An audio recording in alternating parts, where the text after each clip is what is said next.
আমি আল্লাহ পাক রব্বি কারীম কিন্তু নিয়ামতকে ছিনিয়ে নেব। আর যারা নিয়ামতের শুকরিয়া আদায় করে আমার আল্লাহ পাক রব্বি কারীম তারা নিয়ামতকে বাড়িয়ে দেয়। বলেন সুবহানাল্লাহ। ও মা ভালো করে ঘটনাটা শিক্ষা করো, এই ঘটনা থেকে শিক্ষা করো। তোমার দুয়ারে যদি ফকির আসে, তোমার দুয়ারে যদি মিসকিন আসে, তোমার দুয়ারে যদি ইতিম আসে, কোন সময় কিন্তু তুমি দূর দূর করে তাড়িয়ে দিবা না।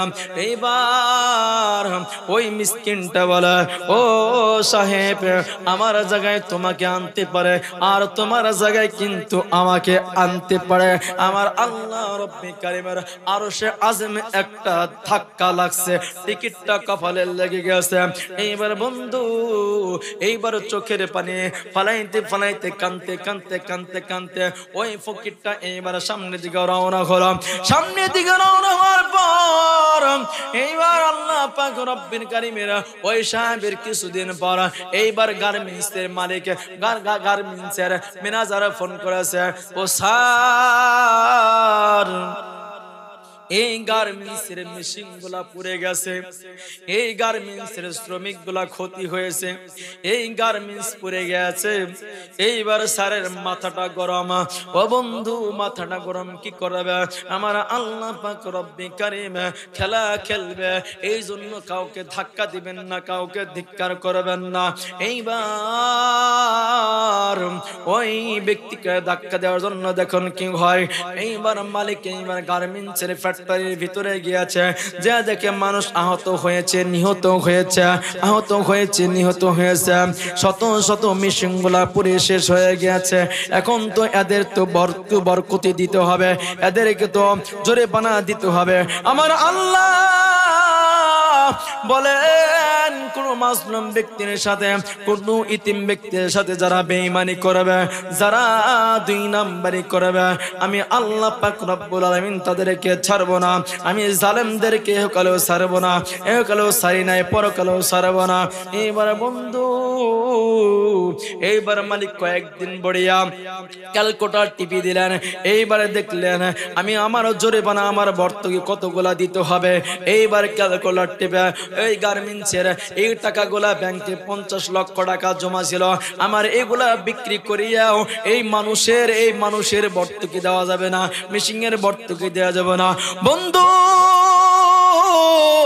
এইবার ওই ব্যক্তিটা জরিমানা দিলেন, 3 তলা ফ্ল্যাট বাসাটা বিক্রি করলেন, গার্মেন্টস জমি সহকারে বিক্রি করলেন, ওই পুরাতন মেশিনগুলা বিক্রি করলেন, ক্ষতিপূরণ দিয়া নিজে আস্তে আস্তে শূন্যর মুখ হয়ে গেলেন। ওই ফকিরটাকে আল্লাহ পাক রব্বি কারীম কবুল করলেন। কবুল করার কারণে আল্লাহ পাক রব্বুল আলামিন ওই ব্যক্তিটাকে আস্তে আস্তে আস্তে আস্তে আস্তে করিয়া মোটা সোটা বানাইলেন, মুখে রুচি দিলেন, খাওয়ার রুচি বেড়ে গেল। এইবার সুস্থ হয়ে গেলেন। সুস্থ হওয়ার পর বন্ধু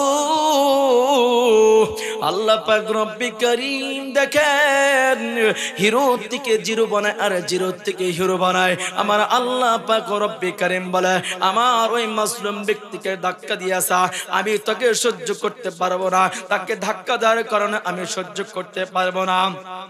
ও বাবা, ওই ব্যক্তিকে আস্তে আস্তে ফকির হয়ে গেল, ওই কোটিপতি আস্তে আস্তে ফকির হয়ে গেল। আর ওই ফকির ব্যক্তিরা আস্তে আস্তে আল্লাহ পাক রব্বি কারীম তিলে তিলে তিলে তিলে তিলে তিলে ধনী ব্যক্তি বানিয়ে দিলেন। এইবার প্রাণের স্ত্রী বলে, ও প্রাণের স্বামী, তোমার কাছে একদিন আমি বিবাহ বসছিলাম, তোমার 3 তলা ফ্ল্যাট বাসাটা বিক্রি করে ফেলছো, তোমার গার্মেন্টস চাবিও বিক্রি করে ফেলছো, তোমার ব্যাংকের টাকাটা বিক্রি করে ফেলছো। এখন তোমার তো হাত জিরো, তোমার তো শূন্য। আমি বাপের বাড়ি থেকে আর কত চাউল আনবো, টাকা পয়সা আনবো, পেঁয়াজ আনবো, লবণ আনবো, তেল আনবো, আমার তো আরো সহ্য হয় না। বন্ধু এইবার প্রাণের স্ত্রী বলে, ও প্রাণের স্বামী, তোমাকে আমি ছাড়ান দিলাম, তোমাকে আমি ছাড়ান দিলাম, তোমার পথ তুমি দেখো আর আমার পথ আমাকে দেখার জন্য দাও। বন্ধু এইবার প্রাণের স্ত্রীটা চলে গেলেন বাপের বাড়ি।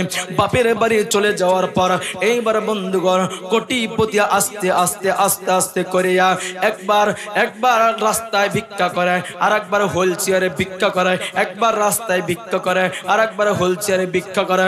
বন্ধু ওই যে ফকিরটার কথা বললাম, ফকিরটা আস্তে আস্তে করে টাকা পয়সার মালিক হয়ে গেল, টাকা পয়সার মালিক হয়ে গেল। আর এই কোটিপতি আস্তে আস্তে রোগান্বিত হয়ে গেল, মগা হয়ে গেল। আমার আল্লাহ পাক রব্বুল আলামিন দুনিয়ার জমিনে খেলা খেলবেন, দেখেন কোন ব্যক্তি ধনী হয়, কোন ব্যক্তি ফকির হয়ে যায়। এইবার আমার আল্লাহ পাক রব্বি কারীম বলে, আমার বান্দাকে কষ্ট দিছে, আমি আর সহ্য করতে পারবো না, সহ্য করতে পারবো না। বন্ধু এইবার ওই ফকির ব্যক্তি আস্তে আস্তে টাকা পয়সার মালিক হয়ে যায়, গার্মেন্টসের মালিক হয়ে যায়, তিনতলা ফ্ল্যাট বাসাকের মালিক হয়ে যায়। এইবার ভাই বারাদারকে বলে, ভাইরে এখন তো আমার একজন বিবি লাগবে, আমার তো একজন এখন বাড়ির মানুষ লাগবে, আমাকে কে পাক শাক করে দিবে।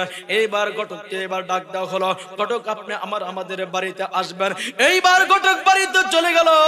ঘটককে বলে, বন্ধু অনেক লম্বা ইতিহাস ছোট্ট করে দিব। এইবার বলে, আমার এই বাড়িটার জন্য, আমার এই বাড়িটার জন্য একটা পাত্রী দেখেন, দেখেন কার বউ কার কাছে চলে যায়, কার পাত্রী কার কাছে চলে যায়।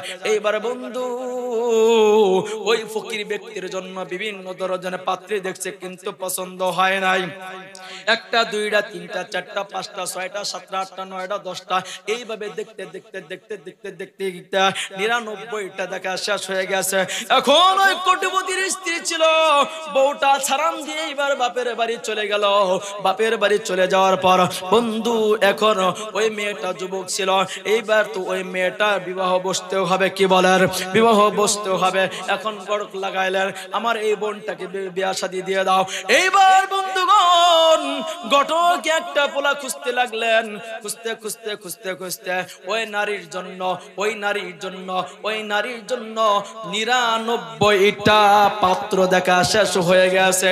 যেই পাত্র আসে ওই পাত্র কি বলে, ভাই আল্লাহু আকবার, ভাই আপনাকে একটা কথা বলি ভাইয়া, আমি কিন্তু 5 ওয়াক্ত নামাজ পড়ি, আমি কিন্তু 5 ওয়াক্ত নামাজ পড়ে, আমি কিন্তু ইবাদত বন্দেগী করে, আমি কিন্তু ফকির মিসকিনকে দান খয়রাত করে। ভাই আপনার কাছে আমি বিয়া বসতে পারে, আমার ইচ্ছা মতো কিন্তু আপনার কোলার থেকে, আপনার পকেটে থেকে আমি চাউল দিব ফকিরকে, মিসকিন